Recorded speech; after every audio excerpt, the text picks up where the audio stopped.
आज हम हमारी इकाई चौथी जिसका नाम है देश के नाम संदेश। तो यह जो इकाई है इसमें अपने देश के नाम एक ईमेल भेजा है और उसके द्वारा बताया गया है कि हमें अपने देश के प्रति सम्मान करना चाहिए। हमारे देश का उसके जो कायदे कानून है, उसके जो नियम है, उसका हमें पालन करना चाहिए। तो यह जो इकाई है, यह इकाई में हमारे जो पूर्व राष्ट्रपति हैं अब्दुल कलाम, उन्होंने इस इकाई के द्वारा हमें एक संदेशा भेजा है। तो उन्होंने कहा है कि क्या आपके पास अपने देश के लिए 5 मिनट है। तो इस यह इकाई है। अब हम चलते हैं इकाई के बारे में। पत्र के माध्यम से दूर बसे संबंधियों, परिवारजनों तथा मित्रों को हमारी बात आसानी से पहुंचा सकते हैं। यानी कि पत्र जो है वो उस पत्र के माध्यम से हम अपने संबंधी, परिवारजन और मित्रों को अपनी बात आसानी से बता भी सकते हैं और उनकी बात आसानी से सुन भी सकते हैं। एवं सरकारी दफ्तरों में हमारी शिकायतें और आवेदन पत्र भी हम इसके द्वारा भेज सकते हैं। आजकल दूरभाष, मोबाइल, तार, ईमेल आदि से भी कार्य किया जाता है, पर पत्र का एक अपना विशेष महत्व है। इसलिए हमारे पूर्व राष्ट्रपति एवं missile man doctor Abul Pakir Jainulabdeen Abdul Kalam ने नई दिल्ली से 19 मई 2005 के दिन क्या आपके पास देश के लिए 10 मिनट है, इस नाम का एक ईमेल भेजा था। और इस ईमेल के द्वारा उन्होंने देशवासियों के मन में देशाभिमान की भावना उत्पन्न करने के लिए यह ईमेल भेजा है। अब डॉक्टर अब्दुल कलाम, उनका पूरा नाम था अबुल पाकिर जैनुलाब्दीन अब्दुल कलाम। कलाम का जन्म 15 अक्टूबर 1931 में रामेश्वरम यानी कि तमिलनाडु में हुआ। उनकी मृत्यु 27 जुलाई 2015 शिलांग, मेघालय और यानी कि भारत में हुई। वे हमारे देश के 11वें राष्ट्रपति, साथ साथ एक वैज्ञानिक भी थे और शिक्षक भी थे। डॉक्टर कलाम को मिसाइल मैन के नाम से भी जाना जाता है क्योंकि उन्होंने 6 मिसाइल बनाई जिनके नाम है अग्नि, पृथ्वी, ब्रह्मोस, त्रिशूल, आकाश और नाग।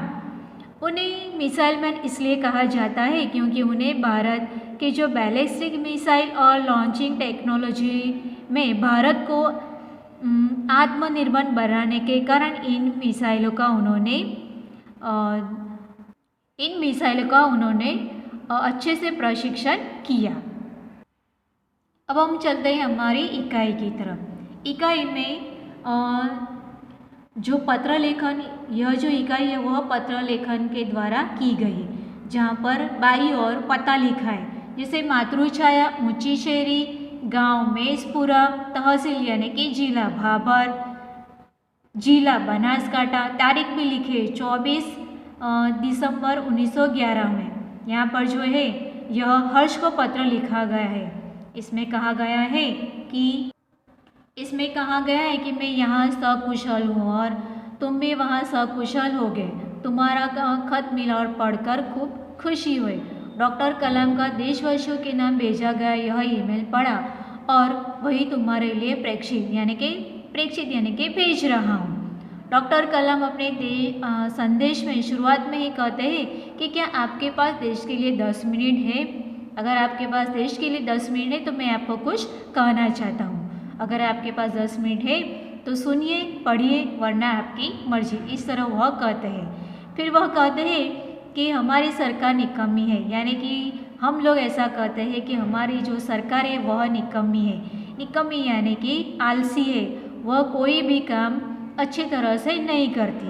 फिर हम कहते हैं कि हमारे कानून पुराने पड़ गए, यानी कि हम कहते हैं कि हमारे जो कानून के नियम है वह पुराने हो गए हैं। फिर नगर पालिका कचरा नहीं उठाती।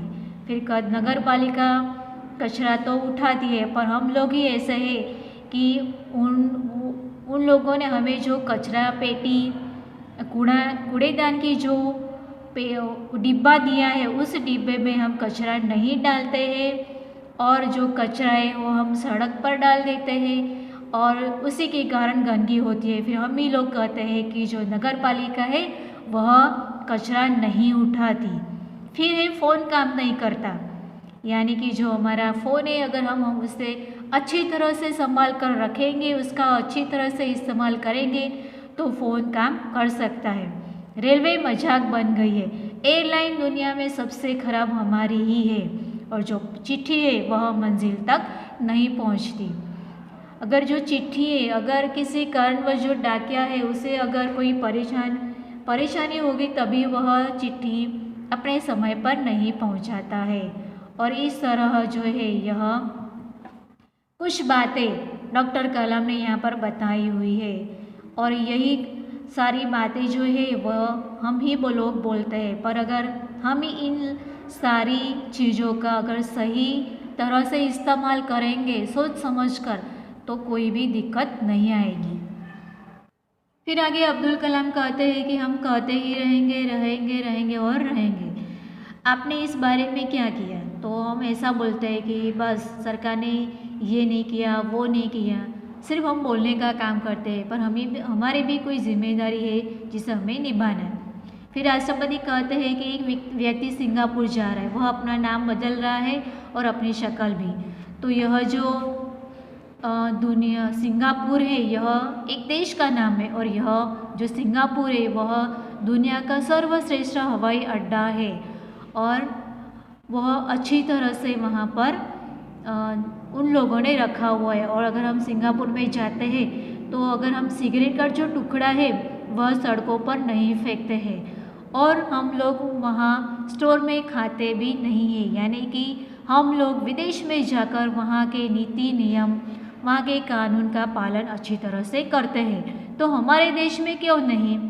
फिर आगे भूमिगत संपर्कों पर रश्क महसूस करते हैं, यानी कि रश्क यानी कि ईर्ष्या, यानी कि वहाँ हम जाकर वहाँ की जो भूमि है, वहाँ की जो सड़कें हैं उसको, उन सड़कों को देखकर हमें ईर्ष्या होती है।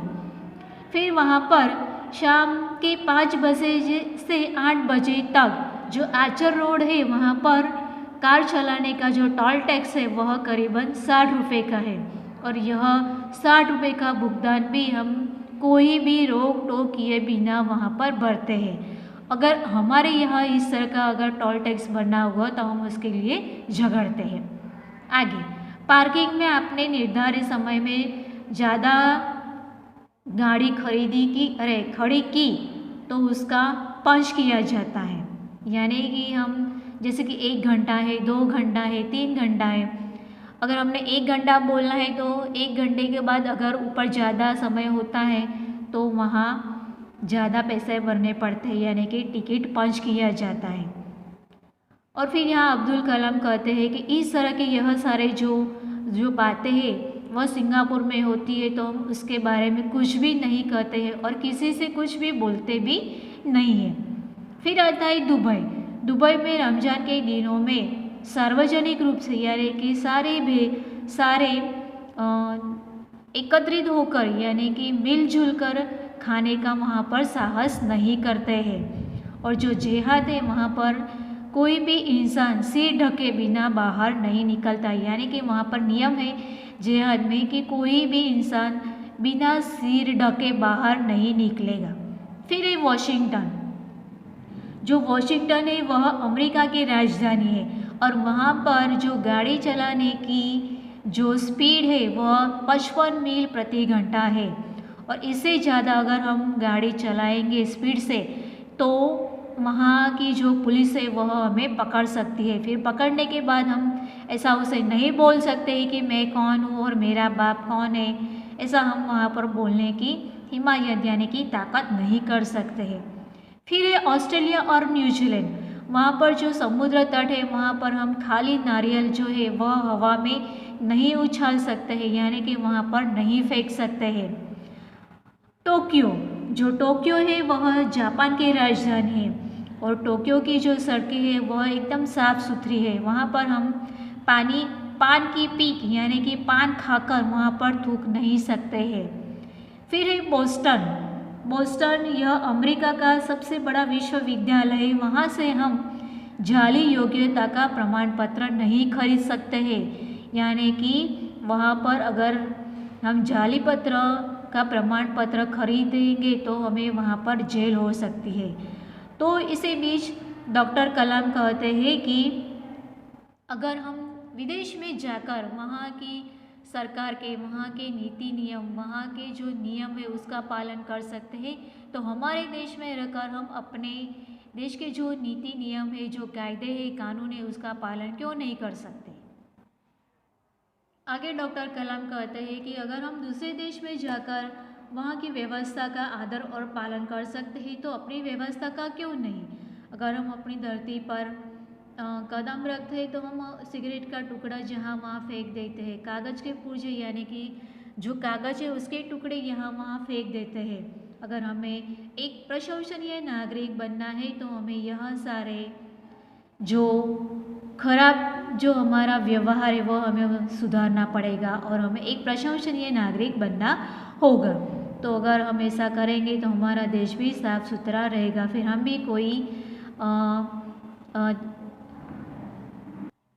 भी कोई भी फरियाद नहीं करेंगे। फिर डॉक्टर कलाम ने मुंबई के पूर्व महानगर पालिका के आयुक्त तिनायकर के हवाले से कहा कि अमीर लोग जो होते हैं वह अपने कुत्ते को घुमाने के लिए ले जाते हैं और यहाँ वहाँ जो कुत्ता है वह गंदगी बिखेर देता है। फिर हम कहते हैं कि जो लोग हैं वह सड़कों की गंदगी के लिए, यानी कि हम ही लोग हैं जो सड़कों की गंदगी के लिए प्रशासन को दोष देते हैं। पर अगर यही बात विदेश में हो तो वहाँ जो विदेश के लोग हैं वह अपने कुत्ते को बाहर घुमाने के लिए ले जाते हैं और उनका जो कुत्ता है वह गंदगी करता है तो वहाँ के लोग खुद यानी कि वहाँ के लोगों को खुद अपने कुत्ते की गंदगी साफ करनी पड़ती है। और अब्दुल कलाम कहते हैं कि अगर हम कहेंगे कि नगर पालिका है, प्रशासन वह कुछ नहीं करती है, तो इसका मतलब यह हुआ कि अगर आपका कुत्ता या अगर सड़कों पर अगर गंदगी की जाए तो उस गंदगी को साफ करने के लिए हमें एक अधिकारी के साथ साथ एक इंसान भी रखना चाहिए जो कुत्ता अगर गंदगी करता है तो उसे साफ करने के लिए उसके पीछे पीछे घूमे। यहाँ पर आगे राष्ट्रपति कहते हैं कि अमेरिका और जापान में जो कुत्ते का मालिक है वह कुत्ते का मालिक अपने कुत्ते की जो गंदगी वह छोड़ता है उसे खुद का वह साफ करता है। इसलिए डॉक्टर कलाम कहते हैं कि हम सरकार चुनने के लिए वोट डालने जाते हैं और वोट डालने के बाद हम सारी हमारी जिम्मेदारियां वहीं पर उलट आते हैं और आराम से बैठकर सोचते हैं कि हमारे जो नाच नखरे हैं वह सरकार उठाएगी, पर हमारा हर काम सरकार करेगी और हम फर्श पर पड़ा हुआ रद्दी का कागज़ भी उठाकर कूड़ेदान में डालने की जहमत यानी कि तकलीफ़ नहीं उठा सकते हैं। यानी कि हम वोट तो डालते हैं फिर हमारा नेता भी चुनते हैं और आराम से आकर घर पर बैठ जाते हैं और हमारे घर में कागज़ का टुकड़ा पड़ा हो तो वह भी हम उठाने की जहमत यानी कि तकलीफ़ नहीं करते हैं। हमारा जो रेलवे का साफ़ सुथरा बाथरूम है उसे भी हम गंदा कर देते हैं और उसे ठीक से इस्तेमाल भी करना हम नहीं जानते। इसलिए डॉक्टर कलाम कहते हैं कि समाज की जो भी ज्वलन यानी कि बहुत सारी समस्या है वह भी हमारी तरह ही है, यानी कि उन समस्याओं को हमें सुलझाना होगा। और फिर आता है दहेज। दहेज के खिलाफ हम गला फाड़ फाड़ कर लोगों से कहते हैं कि दहेज लेना और देना पाप है, पर हमारे घर में इसका उल्टा होता है। हम बाहर के लोगों को कहते हैं कि दहेज लेना और देना पाप है, पर जब हमारी बारी आती है तो हम तो लेते हैं और देते भी है। अगर मैं अपने बेटे की शादी में दहेज न लूँगा तो उसमें कौन सा बड़ा फर्क पड़ जाएगा। इसी तरह यानी कि बोलते तो हम कुछ है और करते कुछ है। आगे राष्ट्रपति कहते हैं कि इस व्यवस्था को बदलेगा कौन और यह व्यवस्था किसके लिए है, और हम आसानी से कह देंगे कि व्यवस्था में शामिल है हमारे पड़ोसी, आसपास के घर, शहर, अन्य समुदाय और सरकार। लेकिन मैं और आप कतई नहीं, यानी कि जो हमारी जो व्यवस्था है उसे बदलेगा कौन और उसकी जो जिम्मेदारी है वह भी हमें तो निभानी है। सब कुछ अच्छी तरह से जब कुछ अच्छा करने की बारी आती है तो हम अपने परिवार को सुरक्षित कवच में घेर लेते हैं। यानी कि जब कोई अच्छी बात करनी हो तो सबसे पहले हम अपने परिवार का विचार करते हैं, दूसरे देशों की ओर निहारते यानी देखते भी नहीं हैं और इंतज़ार करते हैं कि कोई मिस्टर क्लीन आएगा और अपने जादू के हाथों से चमत्कार करेगा, और ऐसा नहीं होता।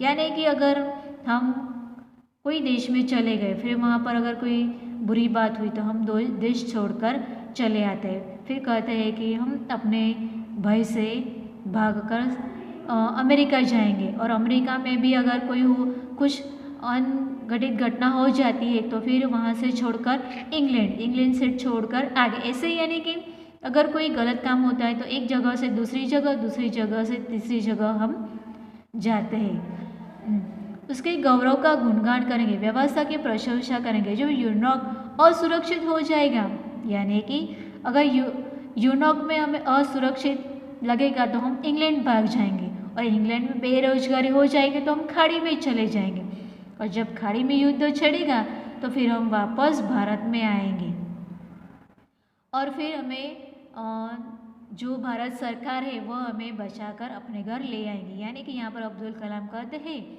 कि हम एक जगह से दूसरी जगह से तीसरी जगह जब जाते हैं और वहाँ पर हमें असुरक्षितता महसूस होती है तो हम चाहते हैं कि हमारी भारत सरकार हमें बचाकर घर ले आए। हर कोई देश को गाली देने को तैयार है, उसके व्यवस्था में सकारात्मक योगदान के बारे में कोई भी नहीं सोचता है। हमें अपने आत्मा को पैसों के हाथों से गिरवी रखा है, यानी कि हम अपने देश के लिए कुछ नहीं कर पाते हैं, सिर्फ घर में बैठे बैठे चिल्लाते हैं। जो डॉक्टर कलाम है उन्होंने कहा कि व्यवस्था में नागरिकों के सकारात्मक योगदान के लिए देशवासियों को झकझोर देते हैं, यानी कि वह देश के लोगों को जगाते हैं, हिलाते हैं और कहते हैं कि श्रेष्ठ नागरिक बनने की शुरुआत के लिए वह संदेश में कहते हैं कि हमें भी एक अच्छा नागरिक और श्रेष्ठ नागरिक बनना चाहिए। अगर आप वाकई संदेश से सहमत हैं तो अपने साथियों को और 10 साथियों को इस ईमेल के द्वारा समझाइए कि हम भी अपने देश को एक अच्छा और सुरक्षित देश बना सकते हैं। हम भी अपने देश में रहकर हमारे जो कायदे कानून है, हमारे जो नियम है, उनका भी हम अच्छी तरह से पालन करेंगे तो हमारा देश भी एक अच्छा देश बनेगा। पर हम भी लोग हैं कि हमारे देश के बारे में ही कुछ उल्टा सीधा बोलते हैं, और जब दूसरे देश में जाते हैं तो वहाँ के कानून नियम अच्छी तरह से हम पालन कर सकते हैं। तो यहाँ पर अब्दुल कलाम कहते हैं कि जिस तरह आप वहाँ पर रहते हो, वहाँ के नीति नियम को पालन करते हो, तो हम अपने देश में रहकर हम अपने नीति नियमों का पालन क्यों नहीं करेंगे। अगर करेंगे तो हम भी एक अच्छे नागरिक और हमारा देश भी एक अच्छा देश बन सकता है। अस्तु।